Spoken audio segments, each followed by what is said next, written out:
Hello and welcome back to Dronacharya IS YouTube channel. You're watching Daily Current Analysis covering 4th May 2022. इस video lecture में हम आज के important current affairs discuss करेंगे जो कि हमारी UPSC preparation point of view से इम्पॉर्टेंट हैं. So let's begin with it. तो चलिए शुरुआत करते हैं. आज का हमारा पहला news article Indian economy and GS paper 3 point of view से इम्पॉर्टेंट है. It is about India's merchandise trade deficit. So as per the data that has been released by the government, India का April month में, अप्रैल 22 में हमने जो export किए हैं, that exports are around $38.19 billion. हमने $38.19 बिलियन का एक्सपोर्ट किया है अप्रैल 2022 में. This is according to the April month. Now अगर आपको याद हो, हमने हमारे मार्च में भी इसी टॉपिक को कवर किया था जब हमने मार्च के एक्सपोर्ट्स देखे थे. And then we talked about that in March we first time hit the record of $42.2 billion. Now ये मार्च में हमने ये रिकॉर्ड बनाया था जब इंडिया के जो एक्सपोर्ट्स थे वो $42.2 बिलियन पर पहुँचे थे. Now as you can clearly see, March के कंपैरिजन में अप्रैल मंथ के जो एक्सपोर्ट्स रहे हैं वो डेफिनेटली डिक्रीज़ रहे हैं. मार्च के कंपैरिजन में इस मंथ हमें 9.5% का डिक्रीज़ देखने के लिए मिला है in terms of export. However, अगर हम इसे लास्ट ईयर के कंपैरिजन में देखें तो लास्ट ईयर के कंपैरिजन में इस साल अप्रैल मंथ में 24.2% का इंक्रीज़ हुआ है. ध्यान से समझेंगे. लास्ट मंथ मार्च में हमने रिकॉर्ड जो एक्सपोर्ट्स थे उनको हिट किया था विद 42.2 बिलियन. बट अप्रैल में नेक्स्ट ही मंथ हमारे जो एक्सपोर्ट्स हैं वो $38.19 बिलियन पे रह गए हैं, जो कि मार्च के कंपैरिजन में 9.5% कम हुए हैं. लेकिन अगर हम लास्ट ईयर के कंपैरिजन में देखें तो हमारे जो एक्सपोर्ट्स हैं वो इंक्रीज़ हुए हैं बाय 24.2%. यहीं पे अगर हम हमारे अप्रैल मंथ के इंपोर्ट्स की बात करें तो हमारा जो इंपोर्ट है वो इंक्रीज़ हुआ है to $58.26 billion. So as you can clearly see, हमारा जो एक्सपोर्ट है वो $38.19 बिलियन का रहा है और हमने जो इंपोर्ट किया है that is of $58.26 billion. And यहाँ से हमारा जो ट्रेड डेफिसिट है, ट्रेड डेफिसिट में हम एक्सपोर्ट कितना कर रहे हैं, इंपोर्ट कितना कर रहे हैं, दैट वी सी. तो हमारा एक्सपोर्ट कम है और हमारा इंपोर्ट ज़्यादा है और जो डेफिसिट आ चुका है दैट इज़ ऑफ $20.07 बिलियन. तो हमारा जो ट्रेड डेफिसिट है वो भी ग्रो हो चुका है. मार्च में ये ट्रेड डेफिसिट कुछ $18.5 बिलियन पे था, लेकिन अप्रैल मंथ में हमारा ट्रेड डेफिसिट भी एक्सपैंड हो चुका है टू $20.07 बिलियन. हमारे इंपोर्ट्स अप्रैल मंथ में काफ़ी फास्ट पेस पे ग्रो किए हैं. They have grow by 26.6%. यहीं पे अगर हम देखें तो जो गुड्स इंपोर्ट है वो डिक्लाइन हुआ है. अगर हम मार्च के कंपैरिजन में देखें तो अप्रैल मंथ में गुड्स इंपोर्ट डिक्रीज़ हुआ है. और अगर हम ईयर ऑन ईयर भी देखें, अगर हम लास्ट ईयर के कंपैरिजन में भी देखें तो भी हमारे जो गुड इंपोर्ट्स हैं वो 73% से फॉल किए हैं. एंड अप्रैल मंथ में ओनली 1.7 बिलियन के हमें गुड इंपोर्ट्स देखने के लिए मिले हैं. इवन यहाँ पे अगर हम कोल इंपोर्ट्स की बात करें so they more than doubled to over 4.7 billion to 2 billion a year earlier. इससे पहले 2 बिलियन अ ईयर था, लेकिन अब ये भी डबल हो चुका है टू $4.7 बिलियन. पेट्रोलियम इंपोर्ट्स और जिसमें हमारे क्रूड ऑयल और इस तरह के जो प्रोडक्ट्स आते हैं यहाँ पे काफ़ी इंक्रीज़ देखने के लिए मिला है. जो सर्ज है वो तकरीबन 81.2% का है and it has exceeded $19.5 billion. तो बेसिकली अप्रैल मंथ में 1/3 जो टोटल इंपोर्ट्स का है that is of the petroleum crude oil only. Also India का जो गुड्स ट्रेड डेफिसिट है ये $200 बिलियन क्रॉस कर चुका है for a 12 month period. For the first time April 2022 में हमारे $20.07 बिलियन का ट्रेड डेफिसिट क्रिएट हो चुका है. और इसमें पेट्रोलियम इंपोर्ट्स का बहुत बड़ा रोल है. सिर्फ और सिर्फ पेट्रोलियम इंपोर्ट्स की ही बात करें तो it accounts for $172 billion during this period. तो according to ICRA chief economist as well, हम जो ग्लोबली हायर ऑयल इम्पोर्ट्स देख रहे हैं, this is mainly responsible for the trade deficits rise from 15.3 billion in April 2021। April 2021 में 15.3 billion का trade deficit था, लेकिन 2022 में 20.07 बिलियन डॉलर्स पे पहुंच चुका है, और इसमें सबसे बड़ा कंट्रीब्यूटर है the higher oil imports. Now जब तक ग्लोबली कमोडिटी प्राइसेस डिक्रीज नहीं करते, इट इज़ एक्सपेक्टेड कि जो ये मर्चेंडाइज ट्रेड डेफिसिट है in the majority of months of this year, this would be above 20 billion dollars only. Now last financial year की बात करें तो तब भी हमारे जो एक्सपोर्ट्स थे वो कुछ 420 बिलियन डॉलर्स के थे, वेयर एज जो इम्पोर्ट्स थे they were around 612 billion, that was all time high, and जिसकी वजह से 19.2 बिलियन डॉलर्स का जो डेफिसिट है वो क्रिएट हुआ था। ऑल दो हमारे पास जो नॉन ऑयल ट्रेड डेफिसिट है इट रिमेन स्टेबल, अगर हम ऑयल को छोड़ के बाकी उसकी बात करें, but there was a shift in its composition, especially with the plunge in gold imports being offset by the rise in non oil। तो non oil के अंदर जो gold imports हैं उसमें काफ़ी plunge देखने के लिए मिला है, एंड नॉन गोल्ड इम्पोर्ट्स में जैसे कि कोल, केमिकल, ये सब आ जाते हैं। एंड यहाँ पे हायर कमोडिटी प्राइसेस जो चल रहे हैं because of Russia Ukraine war, उसका इफेक्ट वहाँ पे देखने के लिए मिला है। इंडिया के अगर हम टॉप एक्सपोर्ट्स देखें तो इंडिया ने जेम्स, ज्वेलरी एक्सपोर्ट्स जो किए हैं उसमें हल्का सा डिप देखने के लिए मिला है। इवन हमारे जो राइस एक्सपोर्ट्स हैं वहाँ पे भी डिक्रीज देखने के लिए मिला है। तो इस पूरे न्यूज़ आर्टिकल से कुछ चीज़ें इंपॉर्टेंट हो जाती हैं हमारी Indian economy point of view से भी। एक तो आपको क्लियरली पता होना चाहिए कि ट्रेड डेफिसिट क्या है। You read about current account deficit, you read about balance of payments, तो ये कुछ ऐसे कॉन्सेप्ट्स हैं जो कि आपने रिवाइज करने हैं। ना ट्रेड डेफिसिट की अगर हम बात करें तो ये वो सिचुएशन है जिसमें कंट्री के जो इम्पोर्ट्स हैं वो एक्सीड कर जाएं then that of the export, import ज़्यादा एक्सपोर्ट कम, तो ऐसे केस में इस सिचुएशन को कहा जाता है ट्रेड डेफिसिट। ये बेसिकली इंटरनेशनल ट्रेड के कोर्स में हमें देखने के लिए मिलता है जब एक्सपोर्ट इम्पोर्ट से ज़्यादा इंक्रीज़ हो जाए। इसे हम नेगेटिव बैलेंस ऑफ ट्रेड भी बोल सकते हैं। Similarly we have current account deficit. Current account deficit में भी एक्सपोर्ट से जो मनी फ्लो इन कर रहा है और इम्पोर्ट की वजह से जो मनी फ्लो आउट कर रहा है, इसके बीच में जो शॉर्टेज है that is the current account deficit. इसमें जो मनी रिसीव्ड है और जो मनी जो कि हमने इम्पोर्ट्स के लिए बाहर भेजा है, ट्रांसफ़र ऑफ जो मनी हुआ है, उसका जो गैप है वो यहाँ पे देखा जाता है। It is slightly different from balance of trade. Balance of trade सिर्फ और सिर्फ गैप ऑफ अर्निंग्स को डिटेक्ट करता है and expenditure on exports and imports of goods and services.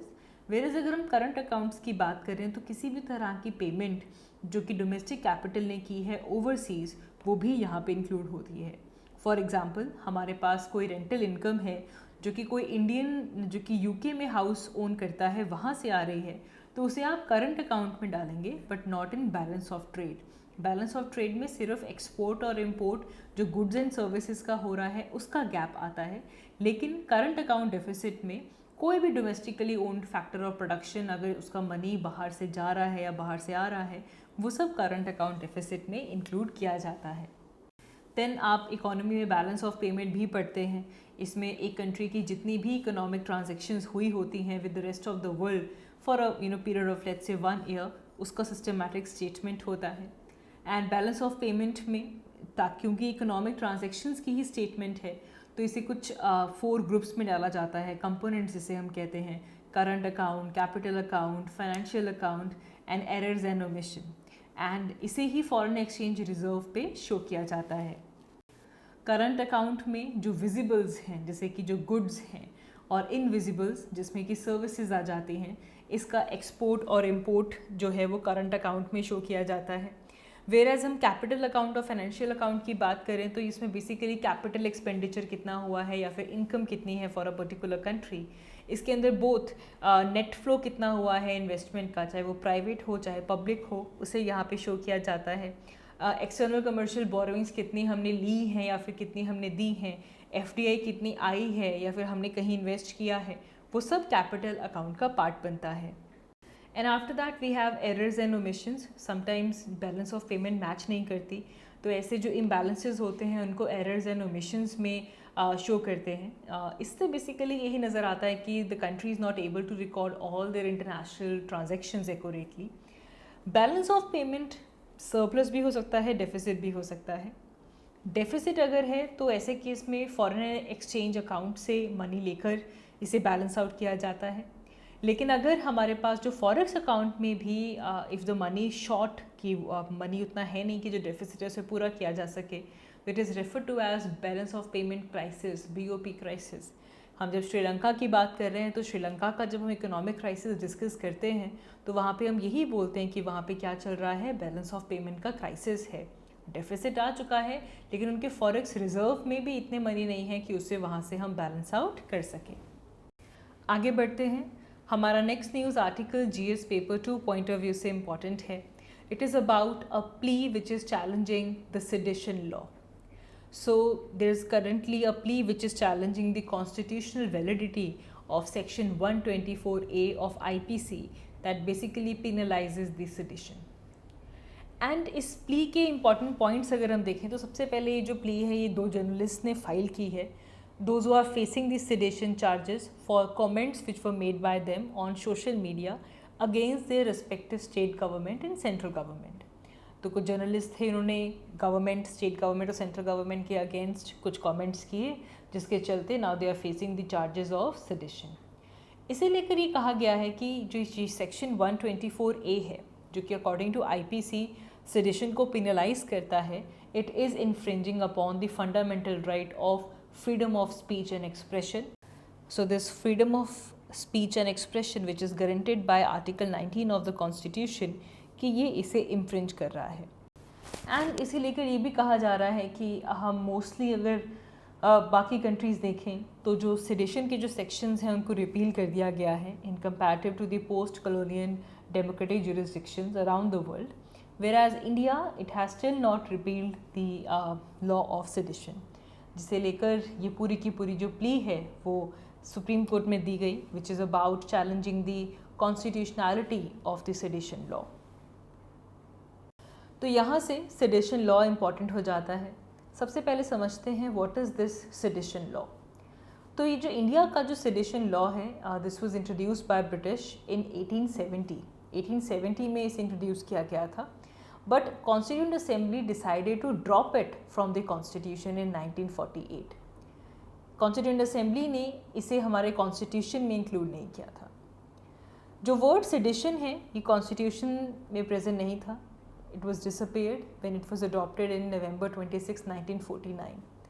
Whereas according to our constitution, we have Article 19 which gave absolute freedom of speech and expression. सबसे पहले समझिए कि जो sedition है, it is according to Indian Penal Code IPC, Section 124A of IPC. It deals with sedition, and this was drafted by Thomas Babington Macaulay. And this was included in IPC in 1870. 1870 में इसे IPC के अंदर include किया गया था। Now according to this section 124A, it states that whoever words either spoken or written or by signs or by visual representation or otherwise brings or attempts to bring into hatred or contempt or excites or attempts to excite disaffection towards government established by law in India shall be punished with imprisonment for life, to which fine may be added, or with imprisonment which may be extended to 3 years, to which fine may be added, or with fine. So clearly अगर government के against कोई भी disaffection फैलाने की कोशिश करता है, चाहे वो बोल के करे, चाहे वो वर्ड से करे, चाहे वो साइन से करे, चाहे वो विजुअल रिप्रेजेंटेशन से हो, जिससे कि गवर्नमेंट के अगेंस्ट हेट्रेड आती है या फिर कंटेम्प्ट होता है गवर्नमेंट का, that would be punishable. This is section 124A, the law of sedition. Then यहाँ से इम्पॉर्टेंट हो जाता है to know the arguments that support the section 124A। Now जो सेक्शन 124A है इसके सपोर्ट में कहा जाता है कि इसकी यूटिलिटी इंडिया में जब हम एंटी नेशनल या फिर सेक्शनिस्ट या फिर टेररिस्ट एलिमेंट से जब डील करते हैं उस टाइम पे सेक्शन 124A का होना ज़रूरी है। यहाँ से जो इलेक्टेड गवर्नमेंट है वो प्रोटेक्ट होती है, किसी भी तरह से गवर्नमेंट को ओवरथ्रो करने के जो अटेम्प्ट्स हैं वो यहाँ से निगेट होते हैं, ताकि गवर्नमेंट को कोई ओवरथ्रो ना कर दे विद वायलेंस और इलीगल मीन्स। उसके लिए सेक्शन 124A सेडिशन का होना ज़रूरी है। And it is continued existence of government, it is established by law and it is an essential condition of the stability of the state. ताकि state की stability बनी रहे उसके लिए सेडिशन लॉ का होना बहुत ज़रूरी है। इंडिया में बहुत सारी ऐसी स्टेट्स हैं जो कि माओइस्ट इंसर्जेंसी फेस करती हैं, जहाँ पे रेबल ग्रुप्स हैं। तो ऐसे केसेस में they may try to overthrow the state government by revolution. इससे डील करने के लिए ये लॉ ज़रूरी है। Then there is need to retain the provision to effectively combat the anti national, sectionist and terrorist element. So ये जो favours हैं, ये जो हमारे आर्ग्यूमेंट्स हैं, these favour the section 124A law of sedition in India. Whereas अगर हम उन आर्ग्यूमेंट्स की बात करें जो कि सेक्शन 124 के अगेंस्ट हैं, तो सबसे पहले अगर हम महात्मा गांधी जी की बात करें, so Mahatma Gandhi called section 124A the prince among the political sections of the IPC designed to suppress the liberty of the citizen. This is said by Mahatma Gandhi about section 124A that this is the prince among the political sections of IPC which are designed to suppress the liberty of the citizen. Similarly, Jawaharlal Nehru said that these provisions are obnoxious and they are highly objectionable. The sooner we get rid of it, the better. So it is said that it is a constraint on the legitimate exercise of our constitutional guaranteed freedom of right, freedom of speech and expression. ये decent और जो criticism होती है government की, ये काफ़ी essential है। It should be included in the robust public debate in a vibrant democracy, लेकिन इसे सप्रेस किया जा रहा है using section 124A. Even Britishers who introduced this sedition, they introduced this to oppress Indians, and they have themselves abolished this law in England. So there is no reason why India should not abolish this section. Sedition law को एक misuse tool के जैसे भी देखा जा सकता है to prosecute the political dissent. And in many petitions this was contended that कि इसी provision को use किया गया था by the Britishers against Mahatma Gandhi and Bal Gangadhar Tilak, who was still being grossly abused to stifle the freedom of speech and expression in India, those who choose to express their dissent against the politics or the policies of the government in power. तो ये हमने देख लिए कि कौन कौन से ऐसे आर्ग्यूमेंट्स हैं जो कि इसे फेवर करते हैं, और वो कौन कौन से आर्ग्यूमेंट्स हैं जिससे हम जो इससे अगेंस्ट में हैं। नाउ इसको लेकर सुप्रीम कोर्ट का स्टैंड क्या है वो भी देख लेते हैं। तो सुप्रीम कोर्ट में ये जो सेडिशन की जो कॉन्स्टिट्यूशनैलिटी है, इसे चैलेंज किया गया था in Kedarnath versus state of Bihar 1962, and इसमें सुप्रीम कोर्ट ने इसे अपहेल्ड किया था that the law on the basis of that this power are required by the state to protect itself. This is the power that something government needs to protect itself. However, Supreme Court ने ये add किया कि a person who could be prosecuted for sedition only if his act caused incitement to violence, या फिर उनका जो act था या फिर जो intention थी या जो tendency थी, that was to create public disorder or to cause disturbance of public peace. Only then sedition के through किसी person को prosecute किया जाए. सुप्रीम कोर्ट ने ये भी इसमें ले डाउन किया था कि हर एक सिटीज़न को राइट है, they have right to say or right to write about the government. This could be either by the way of criticism or comment, as long as it does not incite people to violence against the government which is established by the law. या फिर public order अगर उससे disturb नहीं हो रहा, तब तक हर एक पर्सन के पास राइट है टू राइट अगेंस्ट और टू राइट और to criticise or comment on the government or government's policy. September 2016 में सुप्रीम कोर्ट ने reiterate भी किया था कि we need some safeguards and that need to be followed by all the authorities. तो India अगर हम देखें, so India is the largest democracy in the world. We have right to free speech and expression, and this is something which is essential ingredient to our democracy. Now ये जो expression है या फिर जो thought है, If it is not in consonance with the policy of the government of that day, it should not be considered as sedition. Law commission ने भी इसे लेके बहुत अच्छी बात कही है that any expression of frustration over the state of affairs cannot be treated as sedition. The country, if the country is not open for positive criticism, there would be no difference between pre and post independence era. And India की जो national integrity है उसे protect करने के लिए भी ये ज़रूरी है. However, sadly, the sedition is misused as a tool to curb the freedom of speech. आगे बढ़ते हैं. हमारा next news article world press freedom index 2022 के बारे में है. Well, India has ranked 150th out of 180 countries. 2022 में हमारा जो रैंक है that is 150 out of 180. And 2021 में इससे पहले हमारा रैंक था 142 out of 180. So as you can see हमारा जो प्रेस फ्रीडम इंडेक्स में जो रैंक है वो डिक्रीज़ होकर 150 रह चुका है. This index is published each year by an international journalism not-for-profit body, Reporters Without Borders. हर साल ये इसे पब्लिश करते हैं. And the Press Club of India and the Indian Women Press Corps, they have said that the attacks on the press freedom has seen exponential rise in India, and therefore India's rank fall even further to 150 out of 180 countries.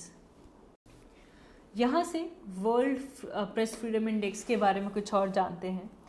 2002 से ही reporters San frontiers या फिर reporters without borders they publish this index every year, and this is based in Paris. And reporters without borders, it is an independent NGO, and they also have a consultative status with the United Nations as well, UNESCO as well, along with the Council of Europe and International Organization of Francophonie. And यहाँ पे जो organization हमारे पास है of Francophonie, it is a 54 French speaking nations collective. And India का जो rank है और इस पूरे region का जो rank है, it is according to the level of freedom which is available to the journalist. It does not, indicate the quality of journalism. It talks about the level of freedom which is given to the journalism. और यहाँ पे जो parameters include किए जाते हैं that include pluralism, media independence, media environment, self censorship, legislative framework, transparency, quality of infrastructure that supports the production of news and information. ना यहाँ पे अगर हम परफॉर्मेंस की बात करें तो 2021 में इंडिया का रैंक 142 था. उससे पहले 2020 में भी इंडिया का रैंक 142 था, लेकिन अब 2022 में ये रैंक फर्दर डिक्रीज़ करके फर्दर फॉल करके 150 पे आ चुका है. यहाँ पे अगर हम प्रेस की फ्रीडम की बात करें तो constitution which is the supreme law of land in India, it guarantees freedom of speech and expression under article 19. And under article 19 ही हमारी स्पीच के रिस्पेक्ट में जो राइट्स की प्रोटेक्शन करता है. As such freedom of press इसे Indian legal system में express नहीं किया गया है. इट इज़ इम्प्लाइड कि आर्टिकल 19 जो है हमारे कॉन्स्टिट्यूशन का, ये उसके थ्रू ही प्रोटेक्ट किया जाता है, which states that all citizen shall have the right to freedom of speech and expression. Even 1950 में सुप्रीम कोर्ट के अंदर Romesh Thapar versus state of Madras में सुप्रीम कोर्ट ने ऑब्जर्व किया था that freedom of press it lays the foundation of all the democratic organisations. लेकिन freedom of press पूरी तरीके से एब्सोल्यूट नहीं है. It can face certain restrictions under article 19 sub clause 2. अगर हमारे पास कुछ ऐसे मैटर्स हैं which relate to the interest of sovereignty और इंटेग्रिटी ऑफ इंडिया, या फिर जिससे इंडिया की जो सिक्योरिटी है उससे इफेक्ट होता है, या फिर हमारे फॉरेन स्टेट्स के साथ रिलेशंस इफेक्ट होते हैं, public order, decency, morality, also in relation to the contempt of court, defamation, incitement to an offence, ये सब वो मैटर्स हैं जिसके थ्रू फ्रीडम ऑफ प्रेस के ऊपर, freedom of speech and expression के ऊपर रिस्ट्रिक्शंस लगाई जा सकती हैं.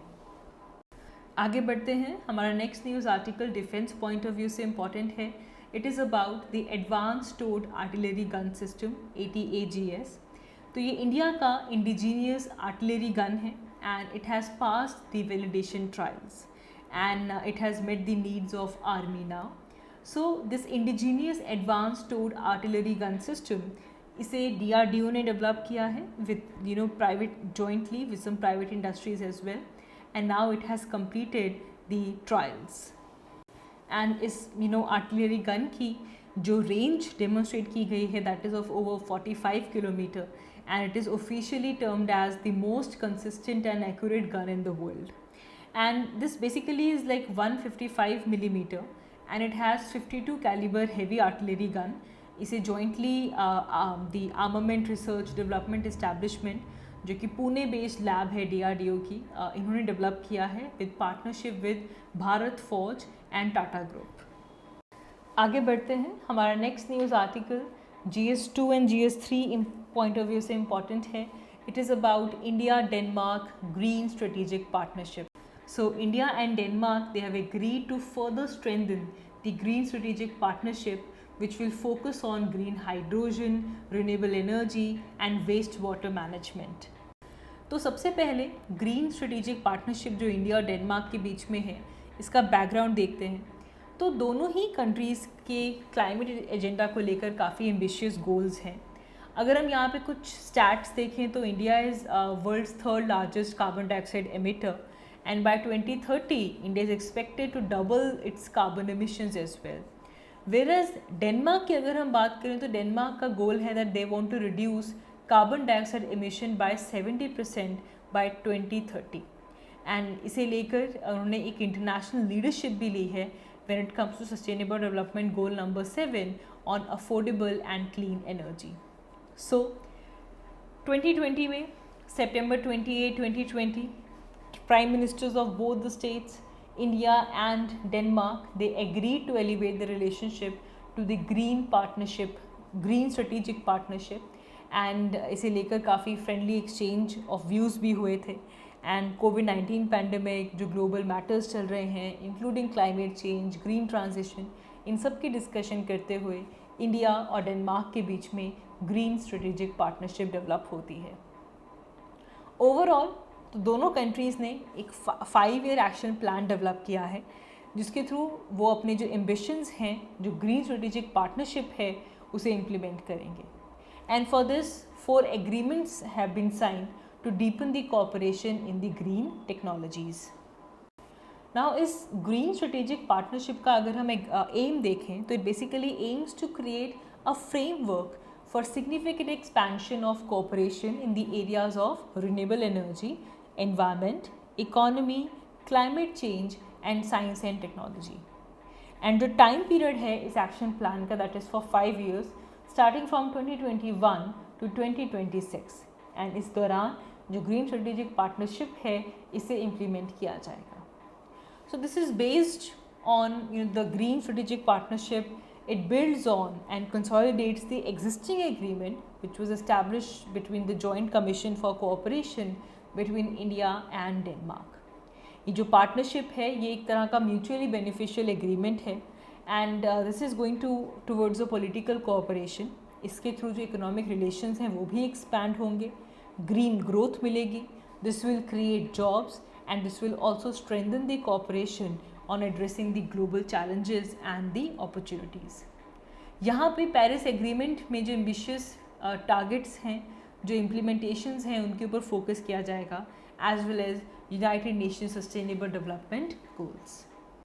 नाउ यहाँ पे लो कार्बन ग्रोथ के ऊपर फोकस किया जाएगा, एंड इसमें mainly water, environment, renewable energy, the integration of renewable energy to the grid, climate action, resource efficiency, circular economy, sustainable and smart cities, business, trade and investments, इस तरह के sectors को यहाँ पे इंक्लूड किया जाएगा.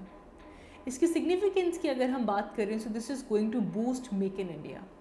Now currently over 140 Danish companies they are participating in the Make in India initiative. यहाँ से हम एयर पोल्यूशन से भी फाइट कर पाएंगे. Danish companies के पास they have a niche technology and they have expertise and that they have offered to help India in meeting their air pollution control targets. यहाँ पे हमारा जो मेन क्रॉप स्टबल बर्निंग का जो issue है उसे tackle करने के लिए भी डैनिश कंपनीज अपनी नीश टेक्नोलॉजीज़ और अपनी एक्सपर्टाइज इंडिया को ऑफर करेंगे।